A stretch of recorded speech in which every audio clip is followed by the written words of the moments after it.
Chapter 1 Master and Disciple, February 1882.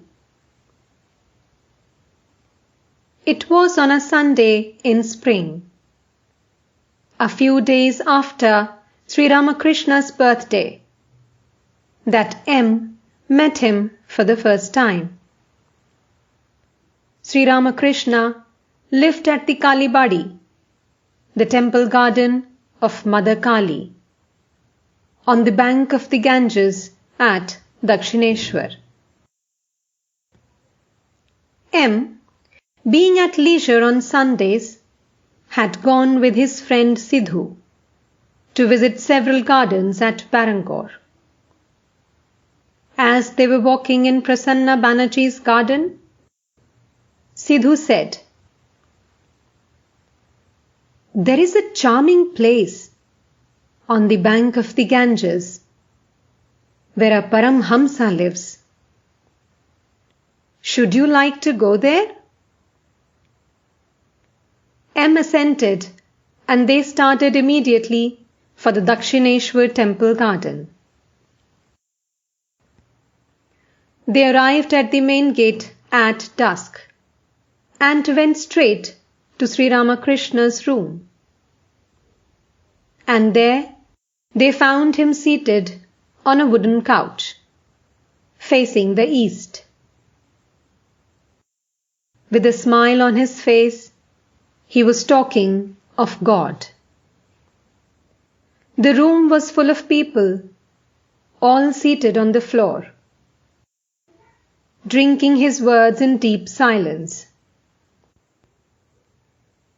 M stood there speechless and looked on. It was as if he was standing where all the holy places met, and as if Shukdev himself was speaking the word of God, or as if Sri Chaitanya was singing the name and glories of the Lord in Puri with Ramananda, Swarup, and the other devotees. Sri Ramakrishna said, "When, hearing the name of Hari or Rama once, you shed tears and your hair stands on end, then you may know for certain that you do not have to perform such devotions as the Sandhya anymore. Then only will you have a right to renounce rituals. Or rather, rituals will drop away of themselves. Then it will be enough if you repeat only the name of Rama or Hari, or even simply Om." Continuing, he said, "The Sandhya merges in the Gayatri, and the Gayatri merges in Om." M looked around him with wonder and said to himself, "What a beautiful place! What a charming man! How beautiful his words are! I have no wish to move from this spot." After a few minutes, he thought, "Let me see the place first. Then I'll come back here and sit down."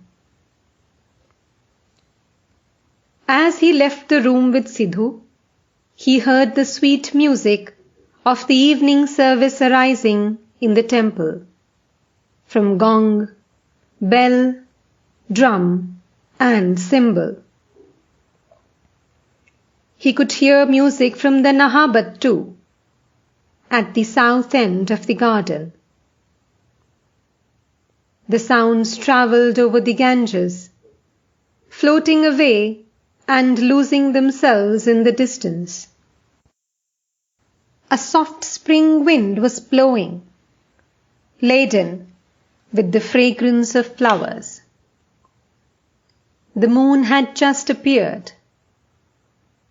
It was as if nature and man together were preparing for the evening worship. M. and Sidhu visited the 12 Shiva temples, the Radhakant temple, and the temple of Bhavatarini. And as M. watched the services before the images, his heart was filled with joy. On the way back to Sri Ramakrishna's room, the two friends talked. Sidhu told M. that the temple garden had been founded by Rani Rasmani. He said that God was worshipped there daily as Kali, Krishna and Shiva, and that within the gates many sadhus and beggars were fed. When they reached Sri Ramakrishna's door again, they found it shut, and Brinde, the maid, standing outside. M., who had been trained in English manners and would not enter a room without permission, asked her, "Is the holy man in?" Brinde replied, "Yes, he's in the room." M. How long has he lived here? Brinde. Oh, he has been here a long time. M. Does he read many books? Brinde. Books? Oh dear, no. They are all on his tongue. M. had just finished his studies in college. It amazed him to hear that Sri Ramakrishna read no books. M. Perhaps it is time for his evening worship? May we go into the room? Will you tell him we are anxious to see him? Brinde. Go right in, children. Go in and sit down.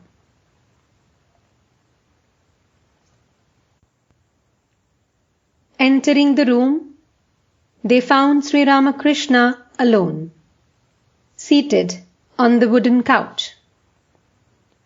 Incense had just been burnt, and all the doors were shut.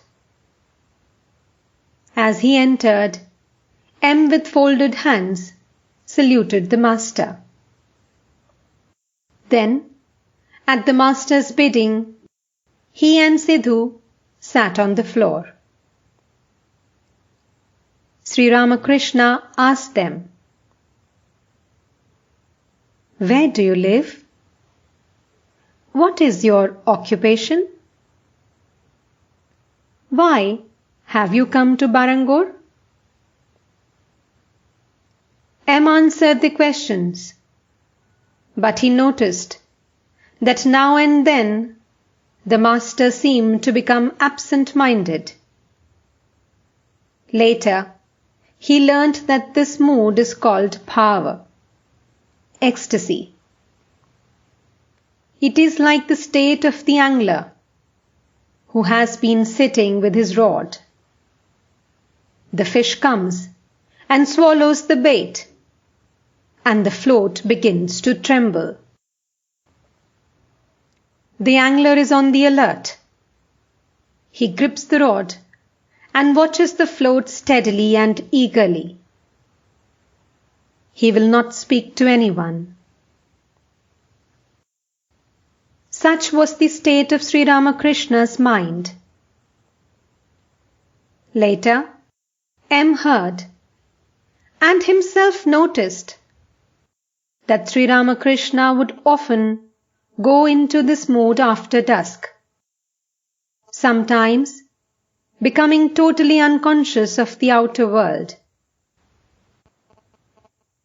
M. Perhaps you want to perform your evening worship? In that case, may we take our leave? Sri Ramakrishna, still in ecstasy. No. Evening worship? No, it is not exactly that. After a little conversation, M saluted the master and took his leave. Come again, Sri Ramakrishna said. On his way home, M began to wonder.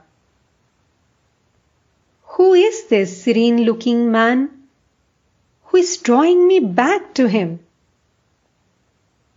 Is it possible for a man to be great without being a scholar? How wonderful it is! I should like to see him again. He himself said, Come again.